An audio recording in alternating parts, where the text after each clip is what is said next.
ശംഖു സൂക്ഷിച്ചു വെക്കാൻ പറയൂ. സൂക്ഷിച്ച്. ഓ എന്റെ മോളുടെ ഒരു തലയിലെഴുത്തേ. അല്ലെങ്കിൽ പിന്നെ ഈ ഏസിയും ചുമന്നോണ്ട് അവിടെ വരെ പോവേണ്ട ഗതികേട് നമുക്കുണ്ടാവോ? ഇന്ന് ഞാൻ ചെന്ന് വിളിച്ചോണ്ട് വന്ന പിന്നെ ഞാൻ അങ്ങോട്ട് അവരെ അയക്കേയില്ല. അതിന്റെ ഒന്നും ആവശ്യമില്ല അമ്മേ. തന്നിഷ്ടം കാട്ടി പോയതല്ലേ, കുറച്ച് അനുഭവിക്കട്ടെ, എന്നാലേ അവള് പഠിക്കൂ. അങ്ങനെ വിചാരിക്കരുത്. നമ്മൾ കൂടെ തന്നെ ഉണ്ടെന്ന് തോന്നിയാ ചിലപ്പോ അത് അവൾക്കൊരു ആശ്വാസമാവും. പെട്ടെന്ന് തളർന്നു പോകുന്ന സ്വഭാവക്കാരൊന്നും അല്ല എന്റെ മോള്. ഒന്നുമില്ലെങ്കിലും എന്റെ വയറു ഗുണം കാണിക്കാതിരിക്കുമോ? എന്റെ വയറു ഗുണം കാണിച്ച് എന്തെങ്കിലും വരുത്തി വെക്കുമെന്നാ എന്റെ പേടി. എന്താ ഈ മുറി കയറാതെ പോണത്? ഞാൻ തൂത്തുവാരിക്കോട്ടെന്ന് കരുതിയിട്ടാ? അങ്ങനെയൊന്നുമില്ല. ആ ബെഡ്ഷീറ്റ് ഒക്കെ ഒന്ന് മാറ്റി ക്ലീൻ ചെയ്തിട്ടേര്. തന്നെത്താനങ്ങ് ചെയ്താലെന്താ?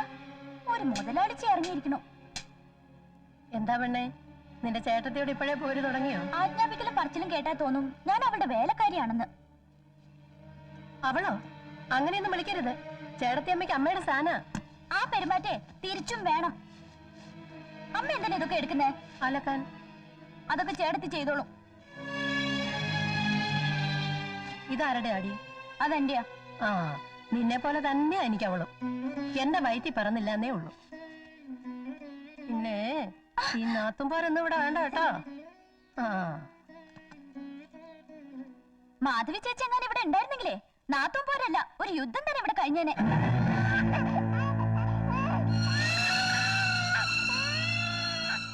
പിന്നെ പിണങ്ങിയാണോ പോകുന്നത്? കല്യാണത്തിൽ വന്നപ്പോ അമ്മായിയും മെമ്പരോളും പടയ ചക്കരെ പോലെ ആയിരുന്നല്ലോ. ആ തള്ളക്ക് വീട്ടിൽ ചൊറിച്ചിൽ തുടങ്ങി. എന്നാ നിനക്ക് അവിടെ വൃത്തിയായിട്ട് മാറ്റി കൊടുക്കാമായിരുന്നില്ലേ? മാന്തമല്ല, ആ മോന്തക്കൊരു തേപ്പാ കൊടുക്കേണ്ടത്. ആർക്കിട്ട് കൊടുക്കുന്ന കാര്യം ചേച്ചി പറയുന്നേ? എന്റെ അമ്മായിമ്മയില്ലേ, ആ മന്ദർ തള്ളക്കിട്ട്. അവര് നിന്റെ കല്യാണം കൂടാനൊന്നും അല്ല വന്നത്, ഇവിടുത്തെ കുറ്റവും കുറവും കണ്ടുപിടിക്കാനാ.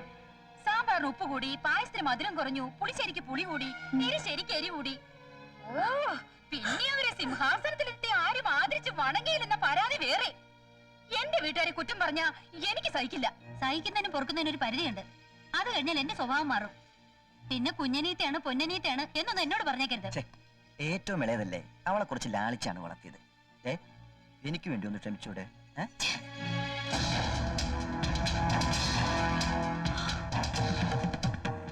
അയ്യോ എന്റെ പുതിയ സാരി അത് 10,000 രൂപ വിലയുള്ളതാ. വെള്ളത്തിൽ മുക്കി കുത്തിപ്പിഴിഞ്ഞ അതിന് പണി കഴിഞ്ഞു.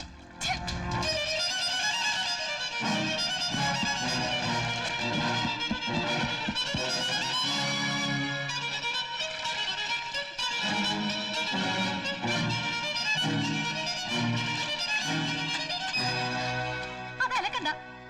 സാരമില്ല മോളെ, ഞാൻ അലക്കാം. അലക്കണ്ടെന്നല്ലേ പറഞ്ഞത്? ആരലക്കിയാൽ എന്താ മോളെ, വെളുത്താ പോരെ. ഈ തളക്കൊന്നും പറഞ്ഞ് മനസ്സിലാവില്ലേ?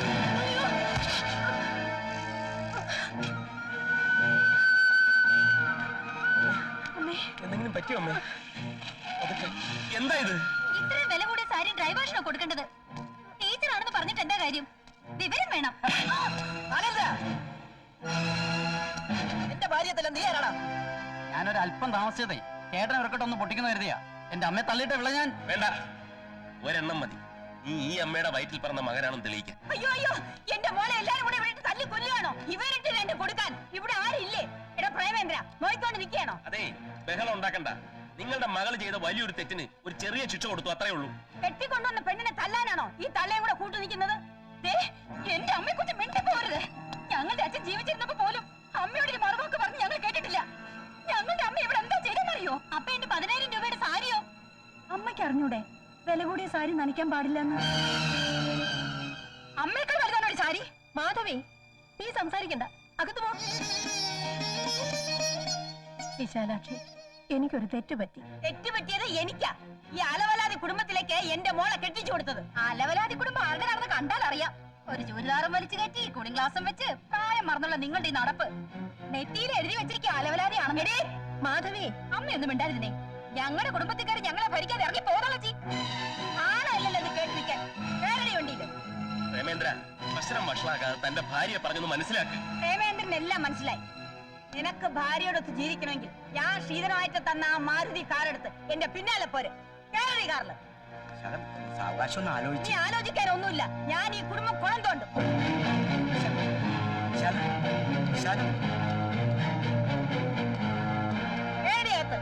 പ്രേമ, പോകരുത്.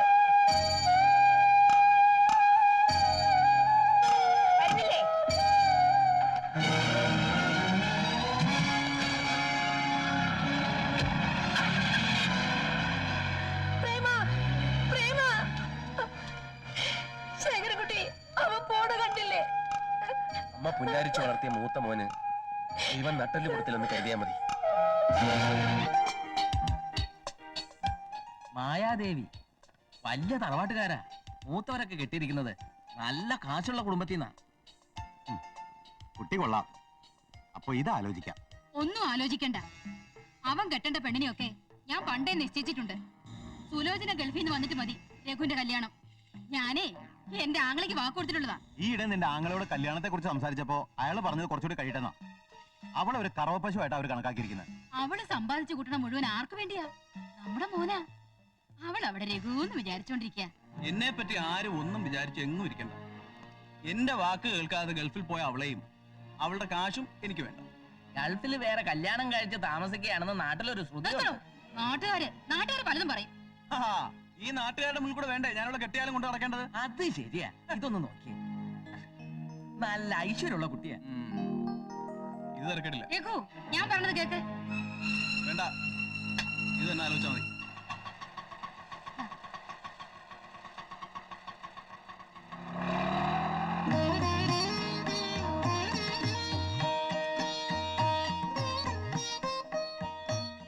അമ്മ എന്തിനാ ഓട്ടോയിൽ വന്നത്? പറഞ്ഞിരുന്നെങ്കിൽ കാർ അയക്കുമായിരുന്നല്ലോ. ഓ, അതിന്റെ ഒന്നും ആവശ്യമില്ല മോളെ. ഒരു ടാക്സി പിടിച്ചെങ്കിലും പോരായിരുന്നു. കാശ് ഞാൻ കൊടുത്തേനെ. ഓട്ടോറിക്ഷയിലേക്ക് ഇവിടെ വരുന്നത് ഞങ്ങൾക്ക് മോശാ. അതുകൊണ്ടാ. എടാ രാമ, നീ ഇവിടെ എന്തെടുക്കാ? നിന്നോട് പുള്ളി എത്താൻ പറഞ്ഞിട്ട് ചെത്തിയോ? ഒന്നിനും ഒരു ഉത്തരവാദിത്വമില്ല. അമ്മ വാ. കല്യാണി, എടി കല്യാണി, എന്താടി ഇത്? നീ ഇവിടെ തൂത്തുവാരിട്ട് പോയതല്ലേ? എന്നിട്ട് എന്തായി കിടക്കുന്നത്? എല്ലായിടത്തും എന്റെ കണ്ണെത്തണമെന്ന് വെച്ചാ കുറെ കഷ്ടാണേ. മുറ്റത്തൊരു പ്ലാവില വീണ കത്തിയിടാത്ത പെണ്ണ് കണ്ടുപിടിച്ചു. ജോലിക്കാർ ഒത്തിരി ഉണ്ട്. എല്ലാത്തിനും നിയന്ത്രിച്ചു കൊണ്ടുപോകാൻ കുറച്ച് പാട് തന്നെയാ. എന്തൊരു തണുപ്പാ. എ സി നിനക്ക് ശീലമില്ലാത്തല്ലേ? എനിക്കാണെങ്കിൽ എ സി ഇല്ലാണ്ട് ഇപ്പൊ ജീവിക്കാൻ പറ്റാണ്ടായി. എന്തോ ഒരു സാരി ചേച്ചിക്ക് തുണിക്കടയിലിരിക്കണ മാതിരി ഉണ്ട്. ഇത് കുറച്ചേ ഉള്ളൂ, ബാക്കിയെല്ലാം അപ്പുറത്തെ മുറിയില്ല. ചേച്ചി, ഇതിന്ന് ഒരു സാരി എനിക്ക് തരുമോ? ഇതിന്നൊന്നും ചോദിക്കണ്ട. അല്ലെങ്കിൽ തന്നെ 500 എണ്ണം തികയാൻ 3 എണ്ണം കൂടി വേണം. ആ വിഷമത്തിലാ ഞാൻ. ഞാൻ വെറുതെ ചോദിച്ചല്ലേ. നിനക്ക് ഉടുത്തു പഠിക്കാനേ വില കുറഞ്ഞ ഒരെണ്ണം ഞാൻ വാങ്ങിത്തരാം. നീ ഒന്നും അവക്ക് വാങ്ങിച്ചു കൊടുക്കണ്ട. അവക്ക് വേണ്ടതൊക്കെ ഞാൻ വാങ്ങിച്ചു കൊടുത്തോളാം. ഇതാരമ്മയോ? എന്താ മായേ നിന്റെ മുഖത്തൊരു വാട്ടം? എന്റെ ശ്രീമതി വല്ല പത്രാസം കാണിച്ചോ? നീ എന്താ നോക്കി നിൽക്കുന്നത്? പോയി ചായ എടുക്കടി.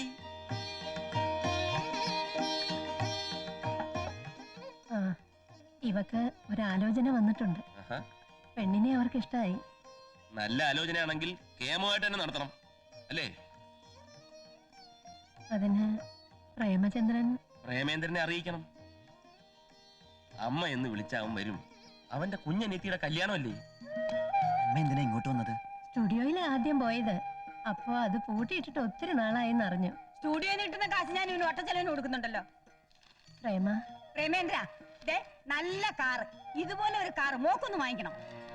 മോനെ, ഇവക്കൊരാലോചന വന്നിട്ടുണ്ട്. നല്ല കുടുംബക്കാരാ. എന്താടി കൊച്ചേ, നീയും വളച്ചെടുത്ത് ഒപ്പിച്ചതാണോ? അതാണല്ലോ പാരമ്പര്യം. എന്തിനാ ഇപ്പൊ ഇങ്ങോട്ട് ഇറങ്ങിയത്? ഞങ്ങൾ ചത്തോ ജീവിച്ചിരിപ്പുണ്ടെന്ന് അറിയാനാ?